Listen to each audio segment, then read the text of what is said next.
అర్ధరాత్రిగాడ మధ్యలో దొరవన్నట్టు ఉంది నా పరిస్థితి. హాయ్ అండి, welcome back to our channel. నేను భవాని. వీడియో చూస్తున్న అందరూ బాగున్నారా? నేనైతే బాగున్నాను. ఇవేంటో మీకు తెలుసా?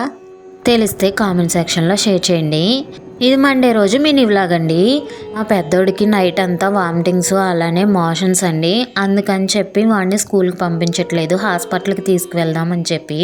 ఇంకా మా చిన్నోడు స్కూల్కి వెళ్ళని ఏడుస్తున్నాడు. ఇంకా మా చిన్నోడిని బతిమలాడి ఎలాగోలా స్కూల్కి అయితే పంపిస్తున్నాను.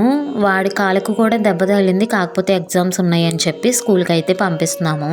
వాళ్ళ డాడీ అయితే వ్యాన్ ఎక్కిచ్చారు. 8 అయినా కూడా మంచు తగ్గలేదండి. చూసారు కదా ఎలా ఉందో. ఇక్కడ మా పిల్లలు ఇద్దరు చేసిన కళాఖండం. ఇది కలర్ వేసుకునే బ్రష్. నేను కిచెన్లో ఏదో పని ఉందని చెప్పి కిచెన్లో పెట్టాను.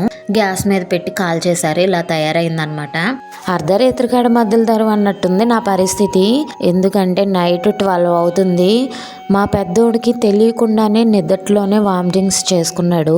వామిటింగ్స్ అవుతున్నాయి అని చెప్పి లేచి వచ్చే టైంలో ఇంక ఇల్లంతా కక్కేశాడనమాట. ఇంకా అదంతా క్లీన్ చేసి పడుకునేసరికి 3 అయ్యింది. ఇంకా మంచాలు దుప్పట్లు మార్నింగ్ క్లీన్ చేసుకున్నాను. ఇంకా దుప్పట్లు మంచాలు క్లీన్ చేశానో లేదో తోటలోకి వెళ్ళి ఈయన ఫోన్ చేసి గేదెలకి నీళ్లు పెట్టి మేతయ్యి అని చెప్పారు. ఈయనకు కూడా వామిటింగ్స్ అవుతున్నాయి.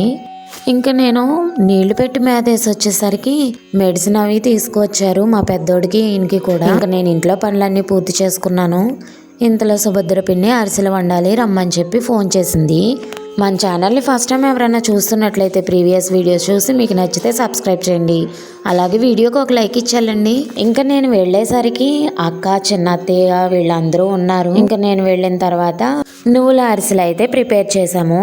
ఇంకా అరిసెలు అయితే ప్రిపేర్ చేయటం అయ్యింది. అరిసెలు అయిన తర్వాత నేనైతే ఇంటికి వచ్చేసాను. మా పెద్దోడికి హెల్త్ బాగాలేదు కదా, అందుకనే త్వరగానే వచ్చేసాను.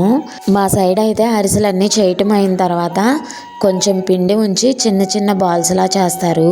మీ సైడ్ వీటిని ఏమంటారో కామెంట్ సెక్షన్లో షేర్ చేయండి. మా సైడ్ అయితే వీటిని పాలకాయలు అంటారు.